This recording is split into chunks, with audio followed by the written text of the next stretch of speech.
Hello children, welcome back to the class. Today I am going to teach class 9 exercise 13.3 question number 7. Question number 7 என்னன்னு பார்க்கலாம் வாங்க. A joker's cap is in the form of a right circular cone of base 7 cm. Radius வந்து 7 cm கொடுத்துருக்குறாங்க. And height வந்து 24 cm. ஒரு joker கேப்போட ரேடியஸும் அதனோட ஹைட்டும் கொடுத்துருக்குறாங்க 24 cm. Find the area of the sheet required to make 10 such caps.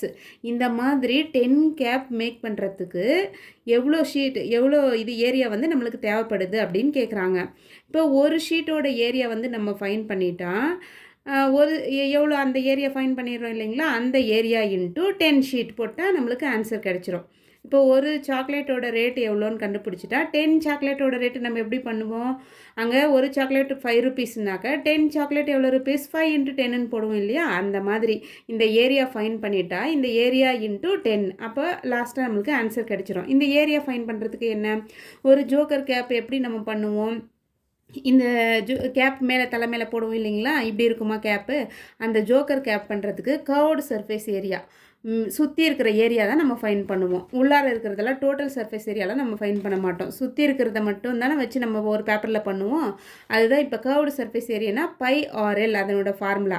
πRLனால் நம்மளுக்கு R இருக்குது, L இருக்குது, L வந்து நம்ம ஃபைன் பண்ணணும் இல்லையா, இதிலேருந்து L ஃபைன் பண்ணலாம். இப்போ என்ன கிவன் என்ன கொடுத்துருக்குறாங்க, R கொடுத்துருக்குறாங்க. R என்னது 7 cm.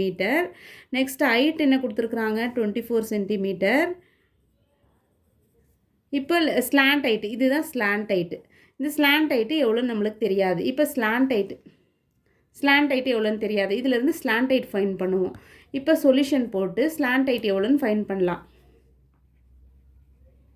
சொல்யூஷன் போட்டு கிவன் என்னென்ன கொடுத்துருக்குறாங்க, LH = 24 cm and R = 7 cm. L வந்து நம்ம ஃபைன் பண்ணோம். எல் எப்படி ஃபைன் பண்ணுவோம், எல்லோட ஃபார்முலா எப்படி ஆல்ரெடி நான் உங்களுக்கு சொல்லியிருக்கிறேன். எப்படின்னாக்க இப்போ இந்த மாதிரி இருக்குங்களா, இந்த ட்ரையாங்கிள் எப்படி இருக்குது, ரைட் சர்க்குலர் அவங்க சொல்லியிருக்கிறாங்க பாருங்கள், right circular cone. Right circular கோன்னா என்னது, கரெக்டாக 90 டிகிரியில் இருக்கணும். இப்படி 90 டிகிரியில் இருந்தால் அதனோட ஃபார்முலா என்ன சொல்லுவோம் நம்ம, ஏசி ஸ்கொயர். இதை வந்து AC square = AB square plus PC square. AB square plus PC square நம்ம சொல்லுவோம் இல்லைங்களா, அதுதான் சொல்கிறாங்க. இது எல்லுன்னு எடுத்துக்கிறாங்க. எல் ஸ்கொயர் = இது வந்து H ஸ்கொயர் ப்ளஸ் ஆர் ஸ்கொயருன்னு போடுறாங்க. H square plus R square. இதிலேருந்து எல் எடுத்தாக்க டேக்கிங் ரூட்ஸ் போத் சைடு எடுத்தால் நம்ம என்ன சொல்லணும், டேக்கிங் ரூட்ஸ் ஆன் போத் சைடுன்னு போட்டால் ரூட்டும் ஸ்கொயரும் கேன்சல் ஆகிடும். H ஸ்கொயர் ப்ளஸ் ஆர் ஸ்கொயருன்னு நம்ம போடுவோம் இல்லையா. எப்படி கேன்சல் ஆகுதுன்னா L × Lன்னு போடும்போது ரூட் எடுக்கிறோமா, L ஸ்கொயர் வரும்.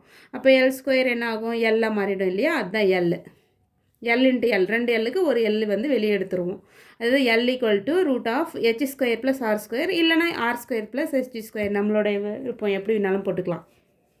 இப்போ L = R square plus H ஸ்கொயர்னு போடும்போது ஆர் ஸ்கொயர் என்னது L, இது 7 ஸ்கொயர் ப்ளஸ் H ஸ்கொயர் என்னது 24 ஸ்கொயருன்னு போடுறோம். இப்போது 7 ஸ்கொயர் பண்ணும்போது 7 × 7ன்னு பண்ணோம். 7 7 எவ்வளோ 49 ப்ளஸ் அதே மாதிரி 24 × 24 மல்டிப்ளை பண்ணி பாருங்கள் 576 வரும். √49 ப்ளஸ் 576 இது ரெண்டு ஆட் பண்ணால் 625 √625. இப்போ ரூட்லேருந்து எடுக்கும். இப்போ 625ன்றது பர்ஃபெக்ட் ஸ்கொயர் ரூட்டு. அது எப்படின்னு சொல்கிறோன்னா, இங்கே பாருங்கள், இது 625 பர்ஃபெக்ட் ஸ்கொயர் ரூட்னா 25 வெளியே எடுக்கலாம் நம்ம, அதுதான் அதை எடுத்தால் பர்ஃபெக்ட் ஸ்கொயர் ரூட்டுன்னு நம்ம சொல்கிறோம். இப்போ இது எப்படி பண்ணலான்னா 625 இருக்குது இல்லைங்களா, இது என்னது 5 இருக்குது, அதனால் 5 டேபிளில் போகும். 5ல் பண்ணி பாருங்கள், 5 1s are 5, ரிமைனிங் என்னது இதுலேருந்து 1 இருக்கும், 12 வரும். 5 2s are 10, ரிமைனிங் இதிலேருந்து என்ன இருக்கும் 2 இருக்கும், 25. 5 5s are 25. திரும்பி 5ல் பண்ணி பாருங்கள், 5 2s are 10, ரிமைனிங் 2 இருக்கும், 5 5s are 25. திரும்பி 5ல் பண்ணுங்கள், 5 5s are 25. திரும்பி 5ல் பண்ணுங்கள், 1 வரைக்கும் பண்ணுங்கள். நெக்ஸ்ட் இதெல்லாமே மல்டிப்ளை பண்ணணும், ரூட்டில் மல்டிப்ளை பண்ணணும். ஏன்னா இங்கே ரூட் கொடுத்துருக்குறாங்க இல்லையா, √5 × 5 × 5 × 5 × 5. இப்போ 2 5க்கு ஒரு 5 வெளியே எடுக்கலாம். ஏன்னா ஸ்கொயரில் இங்கே 2 இருக்கிறதா மீனிங். அதனால் 2க்கு 1 வெளியே எடுத்தால் 5 × 5 = 25. அதுதான் 25 நம்ம எழுதுகிறோம் ரூட்லேருந்து வெளியே எடுத்து. அப்போ ஆன்சர் வந்து நம்மளுக்கு 625 ஆன்சர் வந்து 25. இதுதான் நம்ம என்னன்னு சொல்லுவோம், பைத்தாகரஸ் தியரம் படி இப்படி எழுதுறது. இப்போ பாருங்கள், curved surface area of cap. இந்த கேப்க்கு எவ்வளோ ஏரியா, அதனோட ஃபார்முலா என்னது, πRL. நம்ம போட்டோம் இல்லையா, curved surface area of the cone என்னது, πRL. அந்த ஃபார்முலா தான் யூஸ் பண்ணுறோம். πRL. பைன்றது என்னது 22/7. ஆர்ன்றது என்னது 7. நெக்ஸ்ட்டு எல் வந்து 25. இங்கே சென்டிமீட்டரில் இருந்தால் நீங்களும் என்ன செய்யணும், சென்டிமீட்டர் போடணும். L = 25 centimetre. எல்ன்றது என்னது 25. இப்போ 7 7 கேன்சல் பண்ணுங்கள். 22 × 25 இது ரெண்டும் மல்டிப்ளை பண்ணிங்களான்னா 550 வரும். 550. ஏரியான்னு போடும்போது நீங்கள் எப்பயுமே இங்கே சென்டிமீட்டர் கொடுத்தா சென்டிமீட்டர் ஸ்கொயர், மீட்டர் கொடுத்தா மீட்டர் ஸ்கொயர் அப்படின்னு போடணும். ஒரு surface area of a gap.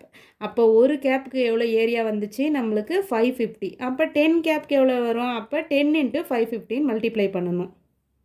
பார்த்தீங்களன்னா curved surface area of 10 caps. அப்போ 10 × வர ஆன்சரை மல்டிப்ளை பண்ணால் 10 கேப்க்கு எவ்வளோ ஏரியா தேவைப்படுதுன்னு நம்ம ஃபைன் பண்ணிடலாம். இது 0 ஆட் பண்ணால் அவ்வளோதான். 5500 5500 எவ்வளோ, இது என்னது ஏரியா தானே, அதனால் இது சென்டிமீட்டர் ஸ்கொயருன்னு போடணும். இந்த மாதிரி கொஷின் வரும்போது நீங்கள் இது சூஸ் பண்ணி கரெக்டாக போட்டுடலாம். என்னென்னா என்ன ஃபைன் பண்ண சொல்கிறாங்க, எல்லேருந்து கர்வ்டு சர்ஃபேஸ் ஏரியா அதை வந்து எவ்வளோ கேப்புன்னு கேட்குறாங்க. 10 கேப். 10ஆல் மல்டிப்ளை பண்ணிடணும் லாஸ்ட்டாக, அவ்வளோதான். ஓகே சில்ட்ரன், பாய். நான் போடுற வீடியோ பிடிச்சிருந்தா லைக் பண்ணி சப்ஸ்கிரைப் பண்ணி வச்சுக்கோங்க.